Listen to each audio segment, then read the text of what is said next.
మీ Aadhaar card తీసుకొని 10 ఏళ్లు దాటిందా? అయితే ఖచ్చితంగా ఈ విషయం తెలుసుకోవాల్సిందే. ఈరోజు మనం ఆధార్ డాక్యుమెంట్లను ఆన్లైన్లో, అది ఉచితంగా ఎలా అప్డేట్ చేసుకోవాలో స్టెప్ బై స్టెప్ చూద్దాం. సరే, ఈరోజు మనం ఏమేం విషయాలు మాట్లాడుకోబోతున్నామంటే, అసలు ఈ ఆధార్ అప్డేట్ ఎందుకంత అవసరం, ఫ్రీగా అప్డేట్ చేసుకోవడానికి లాస్ట్ డేట్ ఎప్పుడు, దీనికి ఏమేం డాక్యుమెంట్లు కావాలి, ఆన్లైన్లో ఎలా అప్డేట్ చేసుకోవాలి, ఎలాంటి తప్పులు చేయకుండా చూసుకోవాలి, అప్డేట్ అయ్యాక ఏం జరుగుతుంది, ఇలా అన్ని విషయాలు వివరంగా చూద్దాం.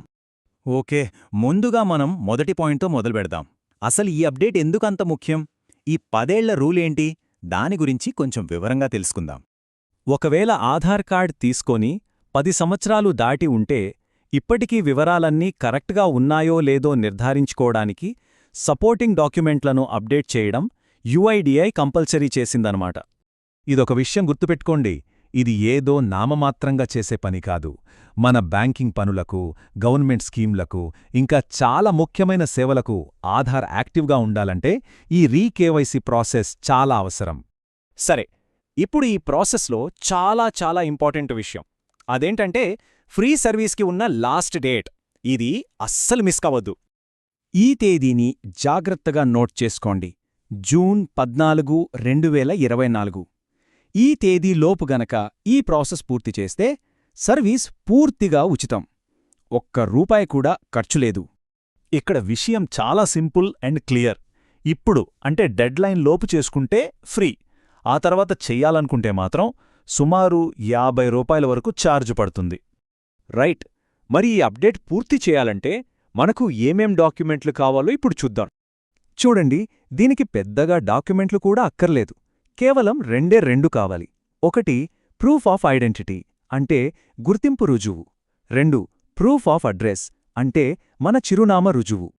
ఇక్కడొక మంచి విషయం ఏంటంటే ఓటర్ ఐడి, పాస్పోర్ట్ లేదా డ్రైవింగ్ లైసెన్స్ లాంటి కొన్ని డాక్యుమెంట్లున్నాయి కదా, అవి ఐడెంటిటీ ప్రూఫ్గాను, అడ్రస్ ప్రూఫ్గాను రెండింటికీ పనిచేస్తాయి. సో పని ఇంకా ఈజీ అయిపోతుంది. సరే, ఇప్పుడు మనం అసలు మ్యాటర్లోకి వచ్చేద్దాం. ఇంట్లో నుంచే ఎక్కడికి వెళ్లకుండా ఆన్లైన్లో ఈ అప్డేట్ ప్రాసెస్ను స్టెప్ బై స్టెప్ ఎలా పూర్తి చెయ్యాలో చూద్దాం. దీనికోసం ముందుగా మనం అఫీషియల్ మై ఆధార్ పోర్టల్లోకి వెళ్ళాలి. దాని అడ్రస్ ssUP.uidai.gov.in.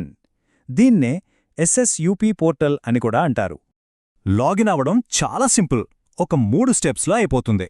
కానీ ఇక్కడొక చాలా ముఖ్యమైన విషయం ఉంది. ఆధార్కి మొబైల్ నంబర్ ఖచ్చితంగా లింక్ అయి ఉండాలి. అప్పుడే ఓటీపీ వస్తుంది. ఒక్కసారి లాగిన్ అయ్యాక ప్రాసెస్ చాలా స్ట్రెయిట్ ఫార్వర్డ్. ముందుగా స్క్రీన్ మీద కనిపించే మన పేరు, అడ్రస్సు అన్నీ కరెక్ట్గా ఉన్నాయో లేదో ఒకసారి చెక్ చేసుకోవాలి. తర్వాత మనం రెడీగా పెట్టుకున్న 2 డాక్యుమెంట్లను అప్లోడ్ చేసి సబ్మిట్ బటన్ నొక్కడమే. అంతే. అయితే చాలామంది కొన్ని చిన్న తప్పులు చేస్తుంటారు. దానివల్ల అప్లికేషన్ రిజెక్ట్ అవుతుంది. సో అలాంటి పొరపాట్లు జరగకుండా ఉండాలంటే ఏం చేయాలో ఇప్పుడు చూద్దాం. అప్పుడు ఫస్ట్ అటెంప్ట్లోనే పని పూర్తవుతుంది. ఇక్కడ చాలా ముఖ్యమైన విషయం ఒకటి ఉంది. జాగ్రత్తగా వినండి. మనం అప్లోడ్ చేసే డాక్యుమెంట్ల మీద ఉన్న పేరు, పుట్టిన తేదీ, అడ్రస్ ఇవన్నీ కూడా ఆధార్ కార్డులో ఉన్న వివరాలతో అచ్చు గుద్దినట్టు మ్యాచ్ అవ్వాలి. చిన్న స్పెల్లింగ్ మిస్టేక్ ఉన్నా సరే అప్లికేషన్ రిజెక్ట్ అయ్యే ఛాన్స్ ఉంది.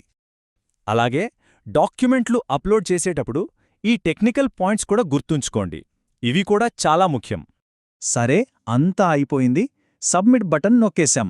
మరి ఆ తర్వాతేం జరుగుతుంది? మన అప్లికేషన్ స్టేటస్ని ఎలా తెలుసుకోవాలి? మనం సబ్మిట్ చెయ్యగానే సిస్టమ్ ఒక సర్వీస్ రిక్వెస్ట్ నంబర్ అంటే SRN ఇస్తుంది. ఈ నంబర్ చాలా ఇంపార్టెంట్. ఎందుకంటే దీన్ని ఉపయోగించే మనం ఎప్పుడైనా మన అప్లికేషన్ ప్రాసెస్ ఎక్కడదాకా వచ్చిందో చెక్ చేసుకోవచ్చు. అఫీషియల్గా అయితే ఈ ప్రాసెస్ కంప్లీట్ అవ్వడానికి 30 రోజుల వరకు టైం పడుతుందని చెప్తారు. కానీ చాలా సందర్భాల్లో అంత టైం పట్టదు. చాలా అప్డేట్స్ వారం రోజుల్లోనే వెరిఫై అయిపోయి పూర్తయిపోతాయి. సో ఈ ఒక్క ప్రాసెస్తో మన ఆధార్ను రాబోయే 10 ఏళ్ల పాటు సెక్యూర్ చేసుకోవచ్చు. ఇది కేవలం ఒక అప్డేట్ మాత్రమే కాదు, మన డిజిటల్ ఐడెంటిటీ భవిష్యత్తులో ఎలా ఉండబోతోంది, దాన్ని ఎలా మేనేజ్ చేయబోతున్నాం అనే ఒక పెద్ద చర్చకు దారితీస్తోంది. టెక్నాలజీ పెరుగుతున్న కొద్దీ మన డిజిటల్ గుర్తింపును ఇలా ఎప్పటికప్పుడు అప్డేట్గా, సురక్షితంగా ఉంచుకోవడం అనేది చాలా కీలకం కాబోతోంది.